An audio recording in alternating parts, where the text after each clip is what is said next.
Écoutez, moi je suis très heureux d'être avec vous pour vous faire découvrir ce modèle qu'on appelle la ProcessCom qui nous permet de faire des hypothèses concernant les personnes qui nous entourent. Et c'est ce qu'on va découvrir ensemble. Mais juste avant, si vous permettez, je souhaite faire un exercice avec vous. Voilà. Alors certains disent que c'est une véritable épreuve, ça ne va pas durer très longtemps. J'ai simplement une question à vous poser. D'après vous, combien de temps faut-il pour lire un document qui fait 5 lignes? Je vais vous aider, il y a 3-4 mots par ligne, pas plus. Combien? J'entends 10 secondes, 15 secondes, 3 secondes. On a des points de vue un peu différents. Combien? Allez, bon, j'entends un certain nombre et j'entends au moins 10 secondes. Alors, l'objectif va être le suivant, c'est-à-dire que je vais vous présenter un document où justement il y a 5 lignes et votre objectif, bref, votre mission, si vous l'acceptez, c'est de comptabiliser le nombre de F que vous allez voir sur ce document. Si vous êtes prêts, vous me faites signe, a priori c'est le cas. Dans ces cas-là, je vais laisser 10 secondes à vous de comptabiliser le nombre de F et une fois que les 10 secondes seront écoulées, je vous poserai la question. C'est parti.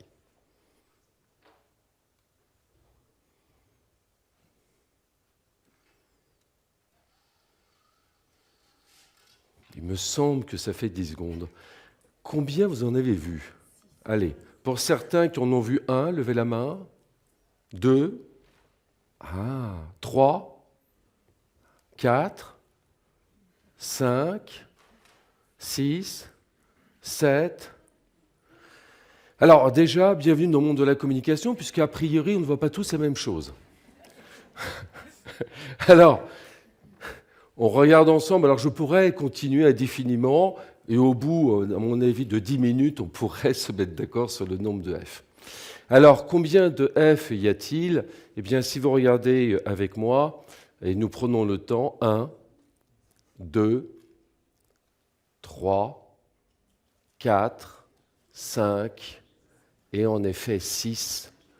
Alors, qu'est-ce que ça veut dire? C'est-à-dire que souvent, nous voyons et on observe peu. Quel est le constat que nous faisons aussi? C'est qu'on entend et on écoute peu. Et on s'aperçoit que justement, ce sont deux qualités qui sont essentielles, dans la mesure où nous voulons mieux comprendre notre interlocuteur qui est en face. Ça va être à la fois sur la grande capacité d'écoute et aussi l'observation. On a au moins deux outils qui sont intéressants. Alors, comment procéder? Eh bien, tout d'abord, quand on parle de la ProcessCom, on dit souvent que c'est un outil de communication.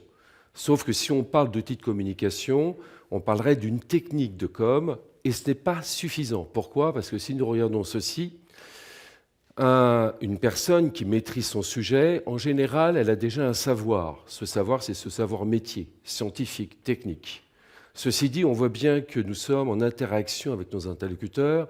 Qu'est-ce que ça veut dire? Eh bien, c'est-à-dire qu'il est important de maîtriser ce qu'on appelle un savoir-faire.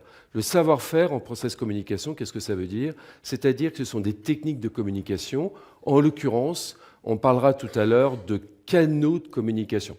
C'est comme une langue, c'est-à-dire en fonction du profil qui est en face, on va avoir un réflexe un peu différent pour choisir une façon de communiquer qu'on appelle un canal de communication. Sauf que ce savoir-faire, c'est bien, mais il manque un autre savoir. Il me semble que vous l'avez deviné. Quel est-il? C'est bien le savoir-être. Et le savoir-être, qu'est-ce que ça veut dire? Eh bien, la manière de dire les choses est quelquefois plus importante que le reste. C'est-à-dire que le savoir-être, ça va être la partie comportementale. La manière de dire les choses, la manière de s'exprimer, le choix d'une intonation va nous permettre tout simplement d'embarquer notre interlocuteur ou, malheureusement, faire l'effet inverse.